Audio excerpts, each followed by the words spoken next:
Le mouvement là, il est vraiment pacifiste. Et ce qu'on fait là, c'est pour nos enfants, nos petits-enfants, nos neveux, nos nièces. Et surtout moi, par rapport à ma maman qui a 80 ans, qui a une toute petite retraite, qui a la CSG. Là, on en a assez. Si vous gérez le budget comme vous gérez la police, c'est-à-dire qu'aujourd'hui, vous dites que nous sommes que 800, alors que nous sommes beaucoup plus, et vous mettez plus de 1800 policiers dans Paris, si on est 800, franchement, vous faites très fort, parce que même dans les écoles maternelles, quand on a des enfants en bas âge, on met que 2 accompagnants pour 10 enfants. Donc voilà. Et là, ce qu'on veut dire, c'est que stop. Le peuple en a assez, le peuple, les citoyens. Alors effectivement, il y a une partie qui n'est pas contente, c'est peut-être celle qui se partage le gâteau, mais tous les gens qui sont ici, c'est la population. Vous avez une représentation de toutes les populations, commerçants, employés, ouvriers, cadres, jeunes cadres, qui s'est pris un crédit sur le dos et qui ne va pas pouvoir s'en sortir parce qu'il a 2 enfants. Donc votre tour de passe-passe, Monsieur Macron, avec les 100 € que vous donnez, soi-disant, aux personnes qui en ont besoin, vous les augmentez par la prime d'activité et vous enlevez sur les APL 52 €, c'est-à-dire qu'entre-temps, entre cette transaction, vous reprenez encore 2 € sur les gens qui n'ont pas beaucoup de moyens. Donc franchement, Monsieur Macron, arrêtez, soyez raisonnable. Vous faites en sorte d'attiser la haine. Arrêtez, arrêtez, arrêtez. Donnez simplement juste ce qui nous revient. Et on va vous aider si vous n'arrivez pas à gérer. Au revoir. On n'a pas de leader, il n'y a pas de laisse. Non, on ne veut pas. Non, moi, une laisse. Gilets jaunes, aux Européens, je ne vais pas la voter. Okay. Je ne vais pas voter une liste Gilets jaunes. Moi non plus. Comme ça. Non, on n'est pas politique. On n'est pas politique. On n'est pas politique. Non, on n'est pas politique. On ne veut pas. Nous, on est là. Nous, on est là, tout le monde. C'est rentré dans le système, justement. Voilà. C'est rentré dans le système. Chacun son tour, excusez-moi. Qu'est-ce que vous dites? C'est rentré dans le système, justement. On va créer un parti politique, justement, c'est accréditer ce système qui est injuste. Voilà. C'est de l'arnaque. Non, moi j'y pense pas du tout. Moi j'ai complètement oublié que ça existait. Voilà, ça sert à rien. On n'est plus représenté depuis une trentaine d'années. 68. Ouais, depuis 68. Depuis les de Gaulle. C'est fini ça, c'est fini. Il y a une pyramide. Ça fait 40 ans, ça fait 40 ans qu'on n'est pas présenté. Il y a une pyramide, les gens tout en haut, ils n'arrêtent pas de se gaver. Ils ramassent de l'argent. Et nous en bas, on souffre. On souffre, on mange pas, je mangeais pâtes moi, je mangeais pâtes toute l'année, je mangeais pas toute l'année. Non, il ne présente pas. On va pas y arriver. Non, c'est impossible, c'est impossible. S'il y a, comment ça s'appelle, des gilets jaunes qui sont représentés, comme vous dites, à l'Europe, ça ira pas. Parce qu'une fois que tu es dans le système, ils te donnent de l'argent. Même Drouet là qu'ils ont arrêté là, Drouet. Moi, il me représente pas, moi, ce gars-là, moi. Qui c'est, moi? Moi, il me représente pas. Zéro.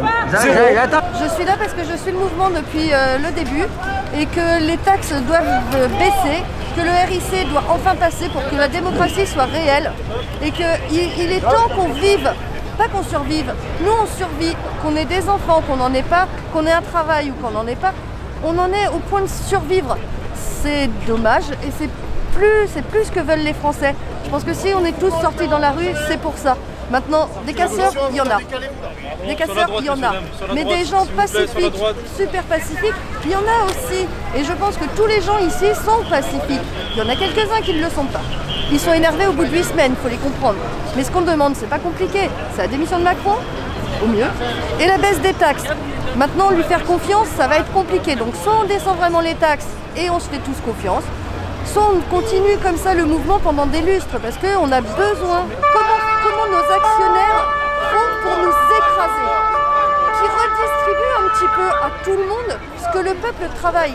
Quelqu'un qui va à l'usine, il donne son travail. Il n'est même pas payé pour vivre. Il a juste le droit d'avoir des tendinites, il a le droit d'être crevé chez lui dans son canapé, et en plus d'élever ses enfants et payer son loyer, et payer son eau, et payer... C'est plus possible pour personne, même si c'est l'Europe, ce que j'entends. Mais l'Europe, qui l'a demandé? Maastricht, on ne l'a pas voté. Personne ne l'a voté. Nous, maintenant, ce qu'on demande, ça suffit. On veut vivre.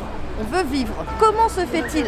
En 1789, sur un cahier de doléances, il y a déjà quelqu'un du tiers-état qui disait que nous étions taxés de trop et qui demandait avec les mots de l'époque à ce que le roi baisse les taxes. On demande encore la même chose. Comment ça se fait qu'en 2019, aujourd'hui nous sommes en 2019. Pourquoi aujourd'hui on nous demande encore de faire des efforts? Pourquoi ça n'a pas changé de 1789 à maintenant? On a quand même avancé. On a avancé sur plein de choses. On a inventé les voitures, les roues, l'économie, le téléphone, tellement de choses. Pourquoi la vie des gens, elle n'évolue pas? Pourquoi les salaires n'évoluent pas en même temps que tout ce qui a pu se passer? Pourquoi ce n'est pas régulé? Pourquoi ce n'est pas régulé?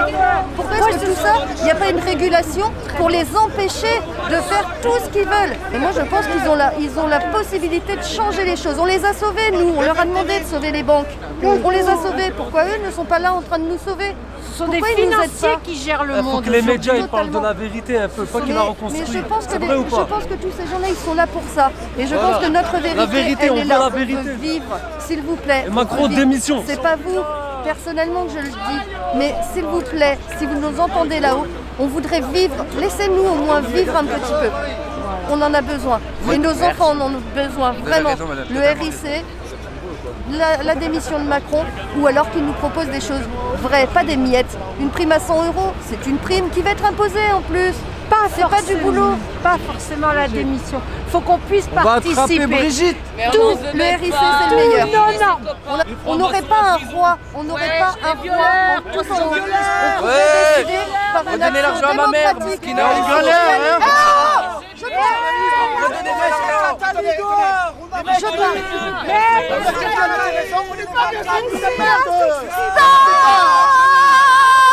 Moi c'est une horreur, je suis seule avec mes 3 enfants et je gagne 1 200 € par mois. Et je trouve que c'est trop juste pour vivre, parce que j'habite à la campagne, il faut que je paye ma voiture, l'entretien de ma voiture, l'essence de ma voiture, les pneus de ma voiture, la carte grise de ma voiture, tout au niveau de la voiture est cher. La TVA est extrêmement chère, on paye de la TVA sur tout. Et je pense que autant vous que moi, on a besoin de baisser tout ça pour retrouver un pouvoir d'achat. Et ça, les banques peuvent le faire. Peut-être monsieur Macron peut pas. Depuis le tout début, monsieur, depuis la première manifestation, je suis venue en tant que pacifique, sans violence. C'est très important. Et il faut que notre mouvement il soit entendu comme un mouvement pour aider les gens. Parce que vraiment, c'est le but. Le but, c'est qu'on puisse vivre. Donc je suis en Bretagne, j'ai 3 enfants que j'élève toute seule et j'ai un travail. Je fais 1 heure de route tous les jours. Il y a des dépenses obligatoires. Il y a donc l'achat du véhicule. On a bien avant ça, bien avant. Vous avez l'achat du véhicule, la carte grise, les réparations, les visites de contrôle, l'essence, effectivement, et tout ce qui va aller autour, c'est-à-dire pour certains les péages, qui vont nous coûter une petite fortune. Pour d'autres, l'entretien des routes, parce que c'est compris dans tout ça. Et je pense qu'à un moment, il va falloir baisser tout ça pour pouvoir mieux vivre. Mais en aucun cas supprimer non plus les hôpitaux, les écoles, etc. Puisqu'on paye déjà depuis des lustres pour le bien-être de tout ça. Comment ça se fait qu'on diminue tout ça? Pour mieux engraisser nos... Mais ça, je pense que ça sert aussi à nos élites pour pouvoir présenter la France. Alors je mets des guillemets, présenter la France sous un super jour. On est très riche, on peut faire des dîners fastes, on peut dépenser l'argent public en prenant l'avion, très écologique d'ailleurs, on peut dépenser l'argent public en prenant le train pour faire... c'est lamentable tous ces privilèges.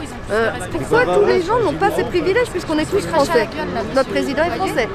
Nous sommes des Français. Pourquoi nous n'avons pas de chauffeur, de cuisiniste? Pourquoi on ne peut pas prendre l'avion quand on a envie? Gratuitement, ils le font gratuitement. La France n'est pas juste ni équitable. On ne va pas parler de justice, on va parler d'équitabilité entre nous. La justice. Non, l'équitabilité c'est autre chose. Quelqu'un qui travaille dans une entreprise, un patron qui fonde son entreprise, forcément gagnera plus que son ouvrier.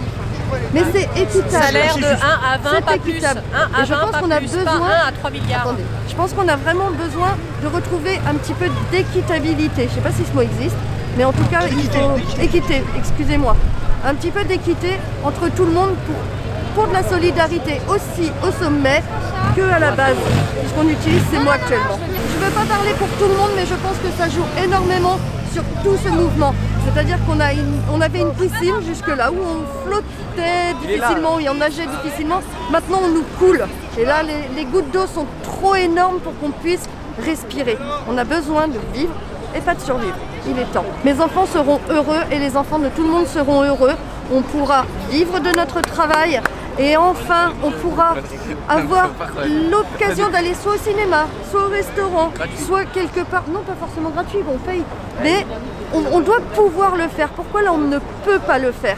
Alors, regardez, on est sur les Champs-Élysées, si on regarde les prix de tout, on peut même pas aller s'acheter une pauvre écharpe, on peut pas aller s'acheter une pauvre paire de chaussures. Pourquoi? Parce que tout est devenu beaucoup trop cher. Et des taxes à 20%, les gens ils peuvent plus. On le vit pas très bien, mais je crois que c'est pour tout le monde pareil. On le vit pas bien parce qu'on a vraiment l'impression que là-haut ils ont tous les privilèges.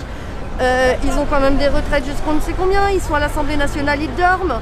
Nous si on dort à notre entreprise, ça va pas être compliqué. C'est dehors, on n'a pas le choix. Donc du coup, comment on le vit? Mais on le vit pas bien du tout parce qu'au 15 du mois, on survit réellement une fois qu'on a payé le loyer, les taxes et autres. On paye encore des taxes sur ce qu'on va aller manger. Comment on fait? Comment fait-on nous pour pouvoir vivre un petit peu? Voilà, elle est là ma grande question. Si j'avais une question à poser là-haut, ça serait vraiment par exemple. Tout. Voilà. Pourquoi on n'a pas tous les taxes équilibrées? Pourquoi là-bas ils ont des privilèges qui gardent à vie? Ils les gardent à vie. Je pense que le RIC pourrait aider l'ensemble de la France à pouvoir prendre des décisions de par les référendums si on nous écoute. Maastricht, on ne nous a pas écoutés. Au jour d'aujourd'hui, je pense qu'on peut nous écouter parce qu'on ce qu'on demande, c'est à participer à la démocratie. C'est ça qu'on demande aussi. Donc, si on pouvait participer, on pourrait peut-être changer aussi les choses. Non, ça ne va pas s'arrêter. Vraiment pas. Et le mouvement ne s'essouffle pas. Si on regarde vos reportages à vous qui le disent très très bien, les gens se souhaitent à la semaine prochaine, le disent aux gendarmes à la semaine prochaine. Et donc du coup, le mouvement n'est pas prêt de s'arrêter tant que le RIC ne sera pas passé et tant que les taxes n'auront pas largement baissé. Mais on en a plein, on a plein de revendications. On a énormément de revendications. Celles-là, elles sont très importantes. RIC, démocratie.